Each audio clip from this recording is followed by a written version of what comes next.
Hello and welcome to Sideways. This week, Martin is using a favourite old Christmas song to thinly veil his list of great things about sobriety. I actually found this genuinely uplifting when I was editing it. I hope you do too. There's also the usual guff involving Christmas Top of the Pops, art gallery mishaps, how Santa Claus gets into houses without chimneys, and Brussels sprouts. Wishing you a happy Christmas or holiday or whatever you might be celebrating or not. We love you. The 12 Gifts of Sobriety.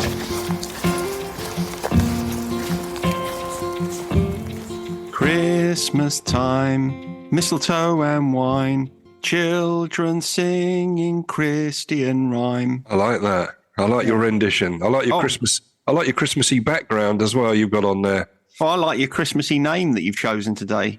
Yeah, that's my favourite Christmas carol. Oh, it is mine. That's why I put it up there.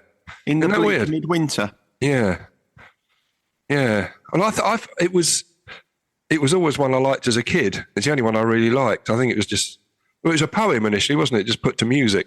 It was. I think you probably like it because it's got the word bleak in it, and that's how you feel about Christmas. Well, I think the person that wrote the poem, perhaps they had a bit bleak. But I remember the music. I remember this being told this as a kid. It was by that Gustav Holst, who did the planets. Did he? Yeah, he did the music to that. Yeah. Was it his difficult second album? I don't know if he did Planets first or he did Bleak Midwinter, but he's got some good history, hasn't he? He's got some hits, hasn't he, Holst? Got some hits, yeah. I don't think. Was Holst ever on Christmas Top of the Pops? I don't think he made it, mate. No, I think he was turn of the century boy, wasn't he? I don't think he was around. No, he wasn't on the. I can remember Jonah Louie being on there. Yeah, yeah. And Shaking Stevens, of course. Yeah, they're going to be Slade and all that every Christmas. Wizard, but Holst didn't make. It would have been. I think it would have made a nice change had Holst been on. You could have had Jimmy Savile, couldn't you? No, you can't do Jimmy Savile anymore. Can't do him anymore. He's long dead and good riddance. Well, you can't do any of them, really, can you? They're all slightly suspect, aren't they? Well, and if you've worked for the BBC during the 70s, you most definitely were into wrong stuff, weren't you? Well, we've been going 2 minutes and already we're libelous. Should we rein it in there? Obviously, we didn't mean that. No, we didn't. No. It was a joke. It was suggested, wasn't it, by a third party? Yeah, it was a festive joke. It was a festive joke, and I hope everyone sees the funny side of it. Mm. But it's the festive, it's the Christmas episode we're recording here, isn't it? Yeah, it's great, and because you love Christmas, don't you? Which goes out on the 22nd of December. Yeah. Have you forgotten the month then? Yeah, I had for a minute there. Yeah, well, you've not been very well, have you? Oh, that's why we're recording this a day late, which has caused a bit of confusion when it comes to my daysoftheyear.com later. Oh, yeah. Have you squared that one off? Well, I've just had to use the ones I'd already prepared. But I did put a couple of alternatives in there anyway, so I'm sure we'll get away with it. This is also episode number 150. Wow. It's like a triple bullseye. Yeah, 150, eh? Who'd have thought it? I know. We was only going to do half a dozen to begin with, weren't we? Just for a laugh. See how it went. We got carried away. 150. I don't think I've stuck at anything like that in my life. It's good. But we are having a week off because we're not recording on Christmas Day, are we? So I'm not recording on Christmas Day because I'll be full of turkey. Well, as one should be. You thought I was going to say two hammered, didn't you? Then. And no, I wasn't. I didn't think you'd say that at all. No, good. So this is the notes I've put together. I've tried to keep it Christmassy themed, as you rightly say. I'm not a big fan of Christmas, but remember the little song that people always used to sing, the 12 Days of Christmas. I do remember it very well. Yeah, although I can never remember any of the, what the numbers are after 5. 5 gold rings, 4 calling birds, 3 French hens, 2 turtle doves, and a partridge in a pear tree. Although interestingly, I think I'm right in saying that a partridge would be very unlikely to nest in a pear tree. Yeah. They're all birds, though, aren't they? After the gold rings, they're all birds then, aren't they? Not going upwards, because you've got drummers drumming and maids are milking and lords are leaping. Yeah, knobs are nodding and that. Well, there's all sorts going on. I don't know what they are. But I can't remember either. But anyway, I've done that. My notes are on the 12 gifts of sobriety. So I've tried to draw a parallel there. Excellent. I can see what you've done there. Well, when I was going through and listing them down, there was way more, in fact. So I've had to sort of try and make it a little bit more personalised rather than the ones that you would generally accept or talk about perhaps in a group. You've chosen your best 12. Not best 12. I think the 12 that I felt fitted probably. But yeah.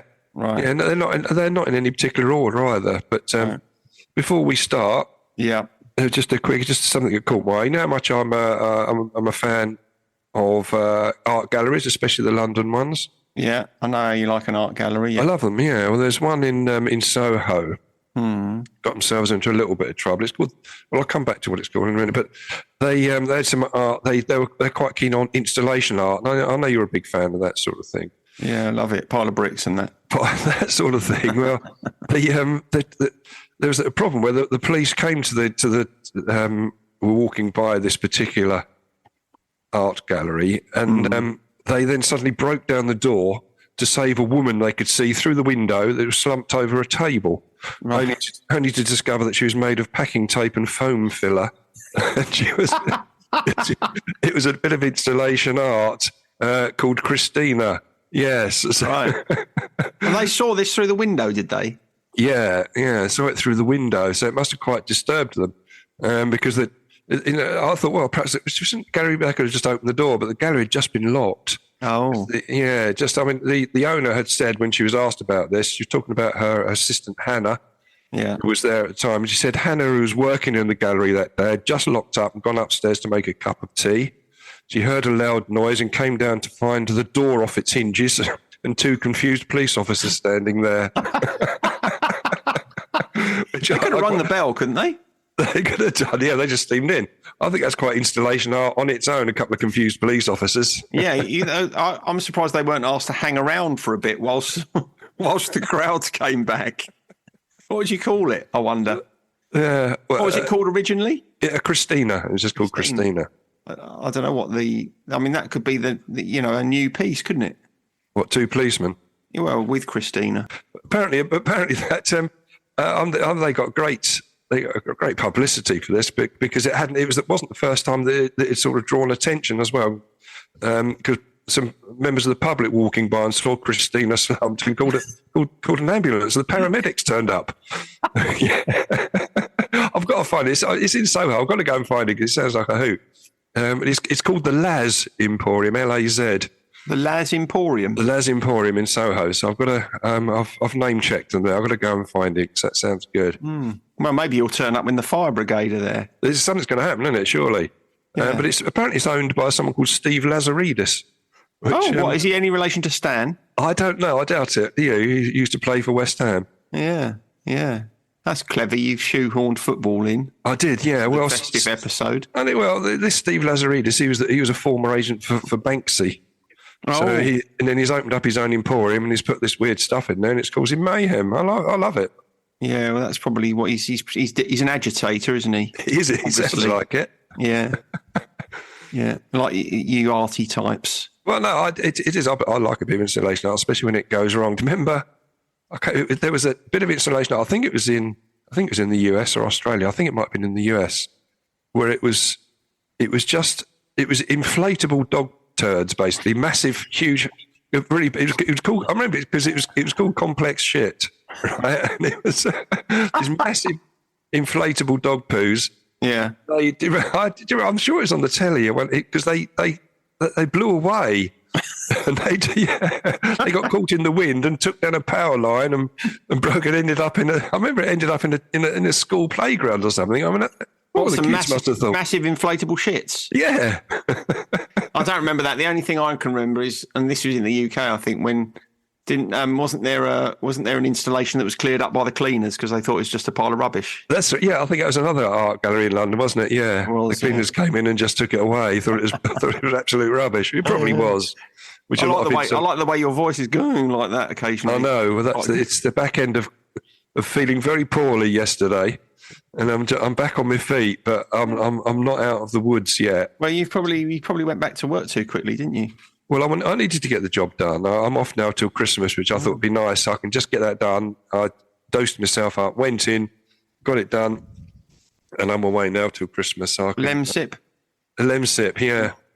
It's traditional, isn't it, to be ill at Christmas? Though I think a lot of people are ill at Christmas because you kind of been working hard, and then when you get a chance to have a rest, your body says, "Right, that's it. I'm going to take you out physically now." Exactly, yeah. And there's a lot of little viruses going around about. On top of the COVID, there's ones that's affecting the children, aren't there? And there's ones a lot of people seem to be. The one I've got seems to be the one that's you get a bit of a chesty cough and runny nose, thumping headache, a bit like COVID, but. Huh? Yeah, that's it. Great. Bring everybody up, won't you? Yeah. But I'm feeling cheerful. There'll be some people listening to this on the 22nd who are just coming down with this now. Yeah, and think, God, yeah. So give them a positive message. Well, I suppose the positive message is you were back on your feet quite quickly. Yeah, I'm all right. I just cracked on with it, which I've always done, really, and never really taken time off work for illness. You're a mucus trooper, aren't you? Well, if that's what it's called, then that's me. Sign me up. Anyway, getting back to the 12 Gifts of Sobriety. Yeah, come on, get on with it. It's okay, again, as I said, no particular order, but the first thing I jotted down was number one, rebuilding relationships, which sobriety gave me back, which was great, especially with my children. Yeah, that was important, and it was a motivation to get sober. And it worked tremendously. But it's really connecting with old friends and a whole set of new friends as well that I made in recovery. That's a very positive message for Christmas time. It is. So relationships, get yourself sober, and they suddenly become better. I think this is the sort of episode that will be quite useful for people who are perhaps on the edge of moving into recovery and not quite sure whether the future is brighter than the horrendous chaos they're in at the moment. And hopefully this will give them a few pointers towards what they can expect. I'm like Bob Fleming today. Sorry about that. You're frightened the badgers. Excuse me. Right, okay, relationships, good. Number two, finding a level of serenity that I never knew existed. Tell me about that. How did that come about? It's just being. It's I suppose it's an absence of stress and anxiety, which is strange because we take drugs and we drink because we think it releases us from pain and anxiety, but all it does is increase it. It may put it on the back burner for a very short period of time, but it comes back with a vengeance and often thricefold or more. Yeah, well, that's quite a good message actually, because when you say something like an increase in serenity to people, a lot of people will think, what is serenity? How do I get it? But actually, you've described how serenity comes about in the absence of stress and anxiety. Yeah. So if you think of your life without perhaps such levels of stress and anxiety, then by definition that is a form of serenity. Isn't it? It is. Yeah. It is. It's sort of it's quite a peaceful feeling entwined with that. That fills the void of the anxiety and stress, a bit of peace. Yeah. I never knew that was available, but then sobriety's brought that to my attention, or brought it into my life. Without me really paying attention, I suppose it came by almost like as a byproduct. And I thought, this is good. I like this. The third day, getting physical and mental health back. The physical one, it was like, because I remember when I was in the madness, I couldn't remember not being able to reach up and take my loft hatch down. Why did you want to? Move it. There. I wanted, yes, I'd put some stuff up there, yeah, for sure. Some Christmas presents. You remember, I'll tell you about, I'd wrapped up some Christmas presents and booze, and I put it in the loft to stop me getting it, but I needed it. Yeah, you bought some for your brother, didn't you? And I did. You drank it. I drank it, yeah. Gave him some socks. Well remembered. But that was up in the loft, but I couldn't get my arms above my head. It was physically impossible to me. I was so knackered. And you bruise really badly as well all the time when you're in the madness. Because you're knocking into things, because you're swerving all the time. But apparently, apparently there is a medical condition which is there during addiction or during alcoholism that makes you bruise very easily. So one of the things you can look forward to in your days of sobriety is being able to get into your own loft. In your own loft without bruises. Yeah. And and no aches and pains. You used to get a terrible lower back pain as well, with your aching kidneys and stuff. And that all clears up, and you feel fresh. Yeah, that's the physical side. That's on top of the mental health that we've already sort of touched on. But that suddenly becomes a much. How long do you reckon it took for your mental health? Broadly, I'm not talking about any specific aspect of it, but how long do you reckon it took before you started to realise, oh, hang on, I actually feel emotionally so much better than I used to? I think it's still work in progress, really, but it's you get the benefits quite early on. Within the first few weeks, really, you suddenly start to think clearly, and you're starting to find that what was an issue in the past, what was problematic in the past, isn't anymore. So yeah, it can take. I'm sure everyone's different, but it does take a little bit of time, a bit of work to get there. But such a worthwhile. Shall I use the word journey? If you want to, it's your journey. You can use the word journey if you want to. Okay, well, I'm going to come to the next one, which is more of a journey, a spiritual journey. Which would be I'd never done meditation before, and connecting with nature, which had just been clouded by booze and drugs in the past. I'd never connected with it. I think I felt the benefits of it most during COVID, really, when we was allowed to go out for an hour, and suddenly you get this opportunity to connect with nature, and you take it, you grasp it, and it was lovely. You were an avid walker, weren't you, during lockdown? Yeah. Well, I suddenly found this whole new world on my doorstep, which was just wonderful. And so that was lovely. So and it makes you spiritual, doesn't it? It makes more. It gives you spiritual health. It does, because being outside in nature reminds you how tiny you are. I think sometimes being reminded of how tiny and insignificant you are in a very positive way is a good route to. Notice I didn't use the word journey. Is a good route towards not taking yourself too seriously. I think when we take ourselves terribly seriously, we put an enormous amount of pressure on ourselves to be this or that or something else. But even when you go out walking, and you just got to look at the massiveness of everything. Yeah. You think, oh, what am I? I'm a tiny little part of this. Yeah. No, I agree. Don't don't take yourself out of all context. I agree. But you get. Certainly, I remember in COVID a particular moment of euphoria, which we'd strive for with drugs and drink to try and get these things that we never achieved. May have done initially, and then you're forever chasing it. You never get it back, but you get them naturally. Yeah. I mean, again, during COVID, there were very early on, there were no cars on the roads. It was silent. You're walking across the fields, and it was warm, and it was silent. You could hear birds singing, and I remember getting this moment of euphoria, just like I used to get when I first used to, indulge. Well, I had a moment of euphoria in lockdown as well, and it was the day that you went out walking, and you were the furthest point away from your house, and it started to pour with rain. Whenever I think of that, that's a moment of euphoria for me. It was, yeah. It wasn't for me, but it put things in perspective and thought, actually, this is not so bad after all, even though I got absolutely soaked. Well, I think that's the thing about being wet. When you are soaked, you can't get any wetter, can you? No, you can't. When you're as wet as you can be, actually, I'm sure there's something metaphorically important in that. It's like, well, actually there is. I know what it is, because when you're out and you're walking and you're soaking wet, you surrender yourself to it, and surrendering yourself to anything, in a positive sense, is really liberating.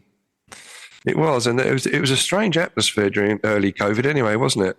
You'd smile at people and you'd talk to people from a safe distance you've probably never spoken to before. You met walking on the similar sort of route that you'd started to use. So that was great. The next point was what number are we on now? We need this is number 5. This is like 5 gold rings, if you like. 5 gold rings. What's yours? The chance to start a new career. 5 new careers. Yeah, there's only one new or 2. Yeah, okay. Well, two new careers. That was working with Aspire to Be. Yeah.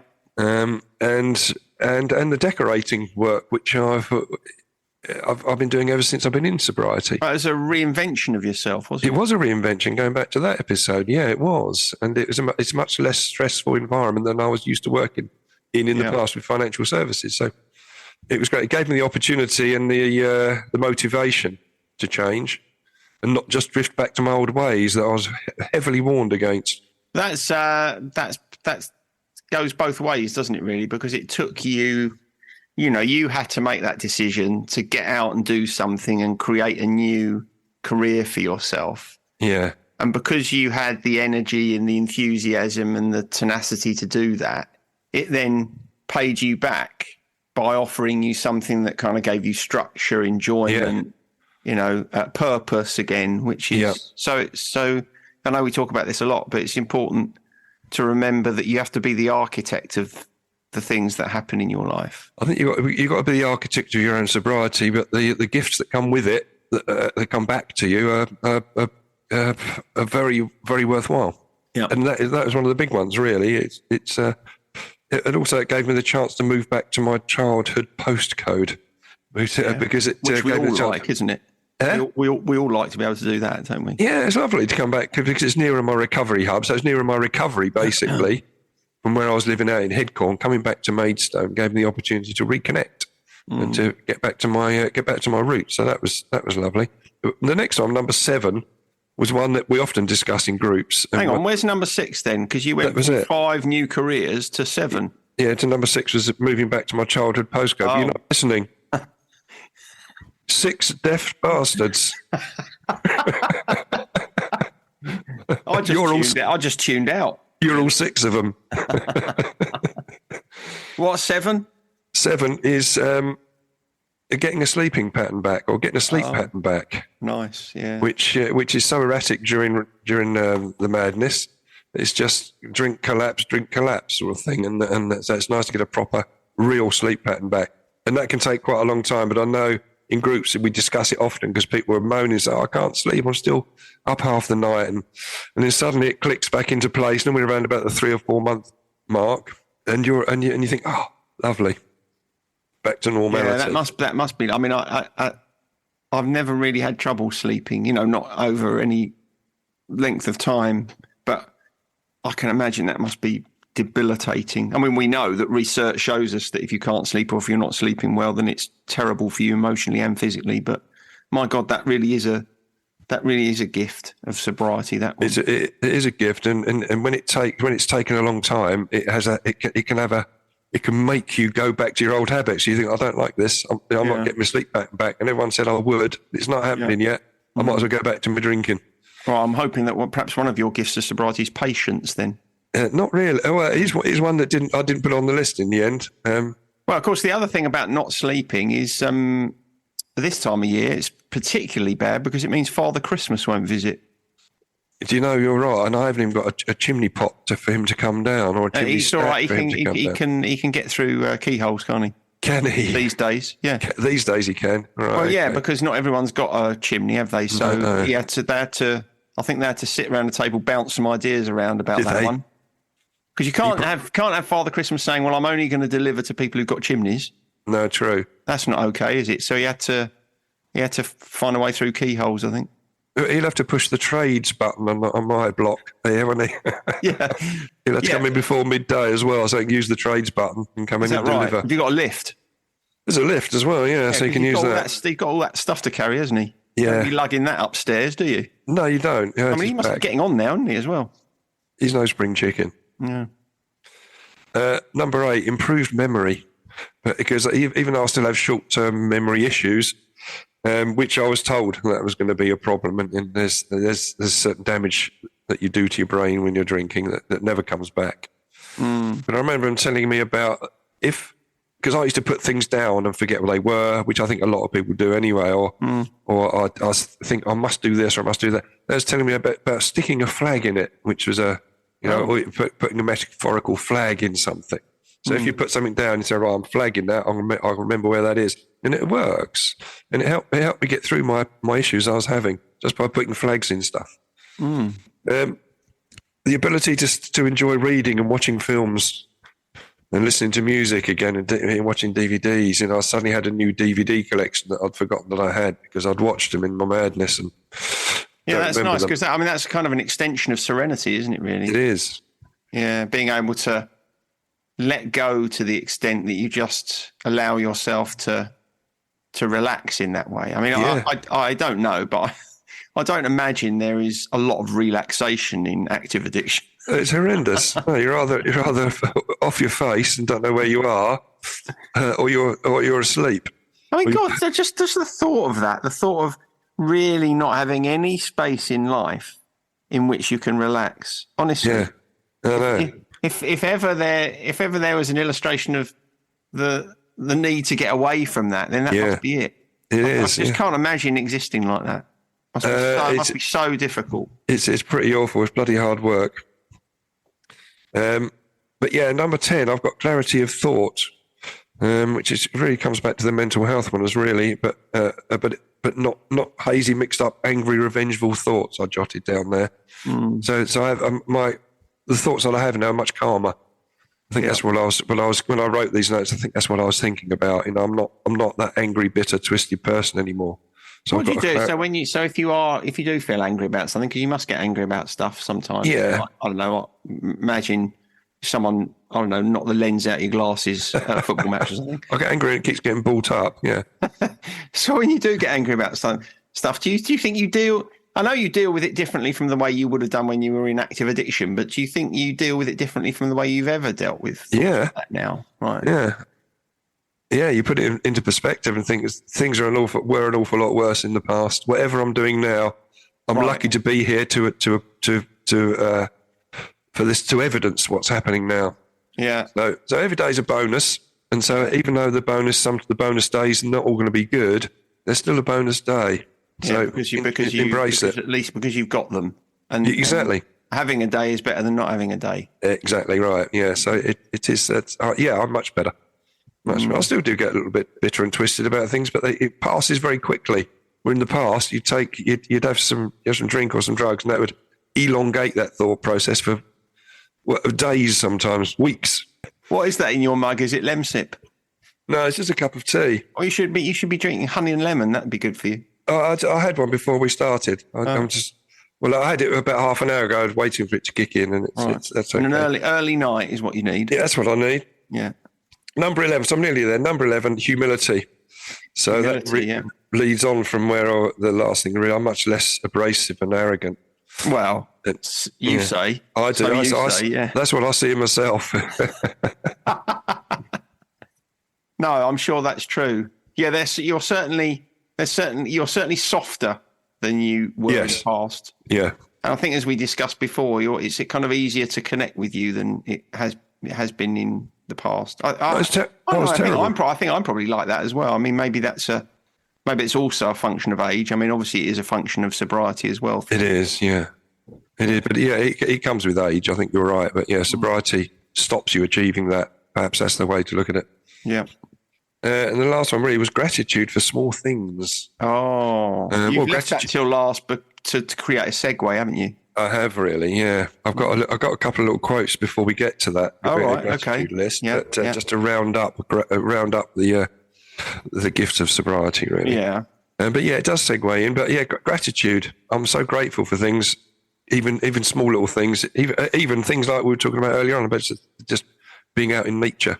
Doesn't cost anything. It's not material stuff that I need anymore. It's more spiritual stuff, and I think it's really lovely to be grateful for those little bits and being grateful for every day. I hope people are listening to this with a mince pie, because it's festive listening, isn't it? It is. I think something you can knock it into some sort of shape, can't you? With some, you have to put some sleigh bells behind us. I might put some sleigh bells on there. Yeah. Yeah. Why not? Yeah, have them jingling in the background. One of the quotes I came across, very short, but I thought was great, was sobriety was the greatest gift I ever gave myself. So we're talking about what sobriety gives you, and we talked about it earlier on, didn't we? Initially, it's you that gives yourself the gift of sobriety. Then you reap the rewards. Very much so. Yeah, good. Just another little quote before we move on to the gratitude list. Is that if you want to find out who your true friends are, get sober.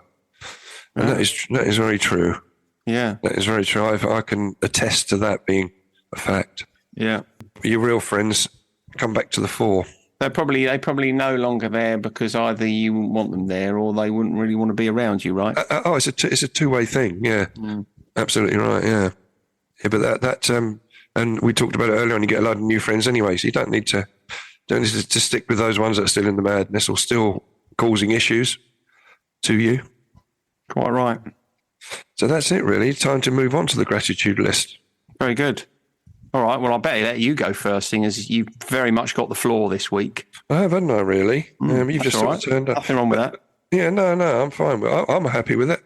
Well, obviously you would be. Yeah, it's going to be difficult for me to edit this week because usually I try and edit most of what you say out. Yeah, and we're not going to be left with anything, are we? If I do that, no. On my gratitude list, then I've got handwritten notes. Oh, lovely. Yes, and that was sparked by I bought a Christmas jumper. It was a West Ham one. It was off of Hammer's Chat, which is one of the YouTube channels that I subscribe to, and they had and they were offering a Christmas jumper, sort of little hammers on it, and so it's West Hammy and Christmassy. I thought, well, I'll have one of those. Yeah. And it turned out, which was fine. It was lovely, but they sent me a little handwritten note as well, saying your Hammer's Chat Christmas jumper has arrived, and we hope you like it. Our first ever Christmas item. Thank you for your purchase and support. It means a lot to us and it helps us loads. Lastly, we hope you and your family have a lovely Christmas. Love from Gio, Gonzo and team. All handwritten.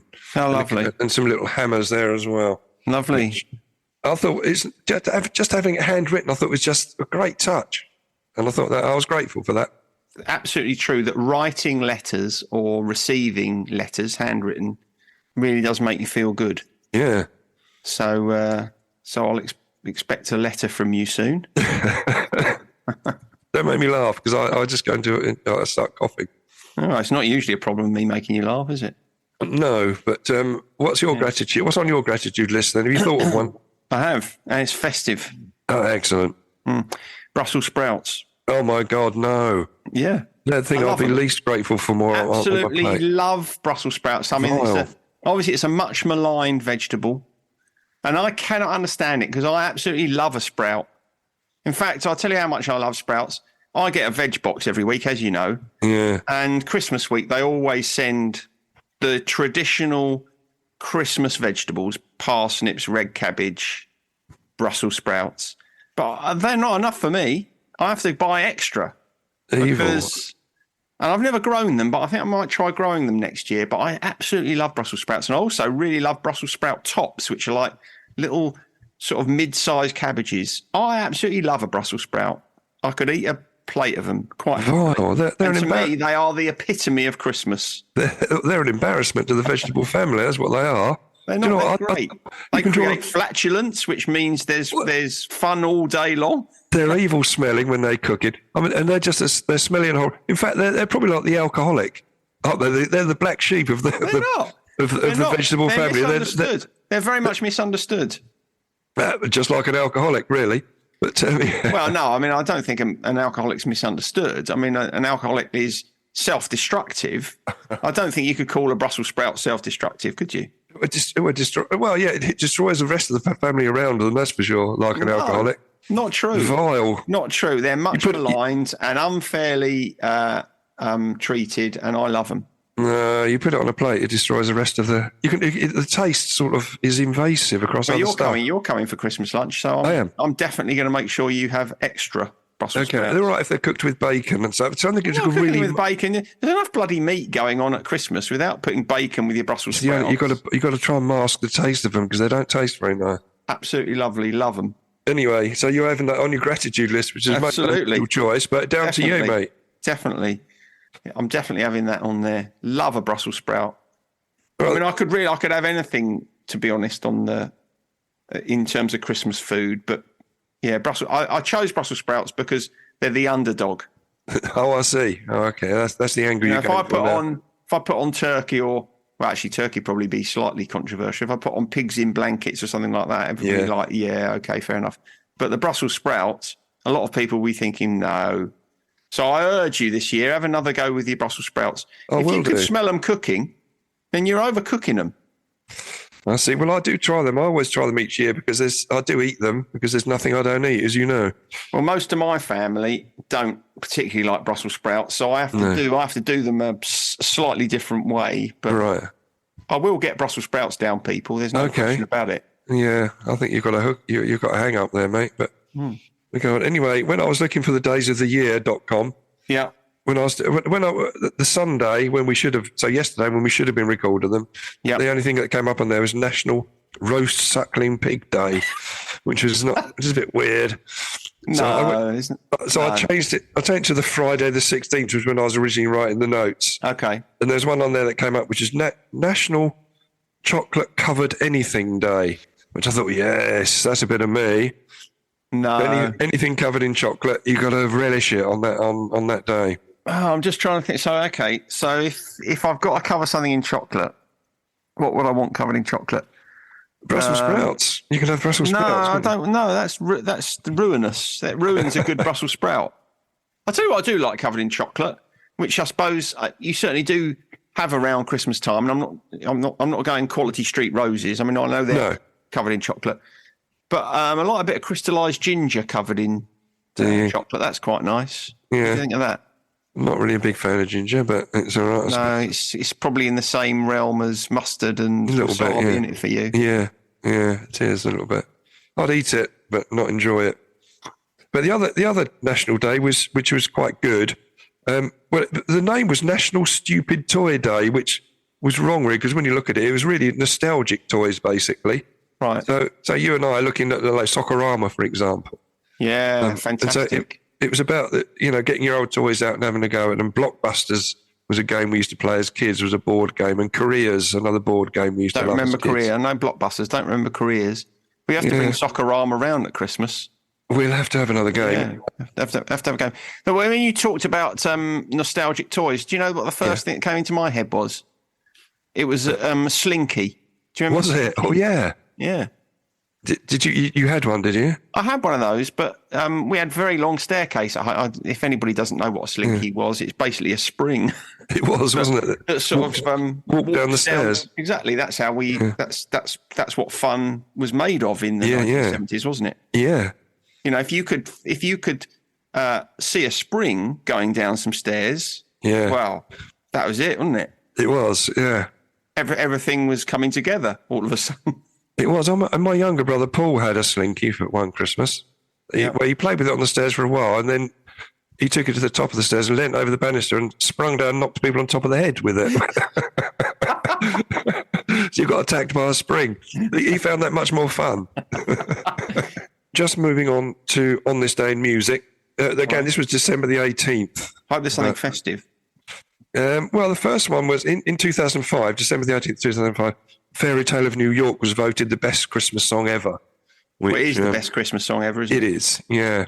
I mean, of the mainstream songs, I think there are songs that probably most people wouldn't have heard that I might prefer.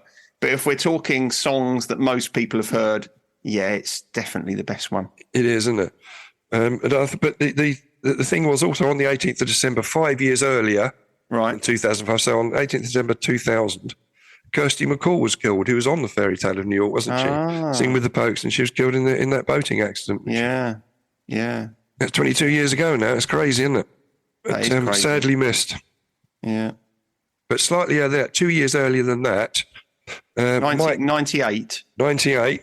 Yeah. Oh, no, it wasn't. No, it's 1988 we're talking here. 12 years earlier than that then. 12 years earlier than that. Yeah. Mike Peters of The Alarm. Remember him? I like The Alarm, yeah. I saw The Alarm. Well, Mike Peters of The Alarm was rushed to hospital after having his eyes burnt by spotlights during a gig in Chester. So, have you ever had your eyes burnt by a spotlight in Chester? No, I've never done a gig in Chester, but I'm not going to go there now. So he must have spent Christmas in pain. I reckon his lighting engineer must have got a bit of stick for that, and you burning his eyes, sending him to hospital. So, yeah. I don't imagine you liked The Alarm much, did you? No. What was that? Was it 48 guns? No, was that one? 68 guns, 68 guns. Yeah, I've taken 20 off them already. Yeah, that was. I think that was their first single. That's the only one I remember of theirs, really. And I thought, no, awful. No, it's not awful. Like Brussels sprouts. Yeah, they're the Brussels sprouts, aren't they, of the pop world? I think they're still going, actually. They're probably. Yeah. Mike Peters is probably in it anymore. He can't see, but he's wandered off somewhere else. Very good. But I've struggled through this one, but I think I've got there. You've done well. I've got there, mate. You've done well. Okay, well, it leaves us only to wish all of our listeners a very, well, we should say happy holidays, shouldn't we? We should. Shouldn't say happy Christmas. PC. Not everyone celebrates Christmas, but Absolutely. If you are having time off and you're listening to us, we wish you a very happy break, and we send you our genuine, heartfelt thanks for listening. Yes, we do. Yeah, very much. And we'll see you not next week, but the week after. The week after, yeah. Yeah, indeed. Have a lovely break. All right then. Later. All right. Bye. Bye. Sideways was created by Graham Landy and Martin Pankhurst. If you want to read more about our work or sort through the extensive archive of past episodes, just visit grahamlandywellbeing.co.uk/sideways-podcast. You can follow us on Twitter or Facebook or Instagram at Sideways Podcast, and you can email us if you have a question or if there's something you'd like us to cover. But most of all, we want to tell you how grateful we are that you come and listen, and we ask that if you've enjoyed what you've heard, that you spread the word. And we'll see you next week.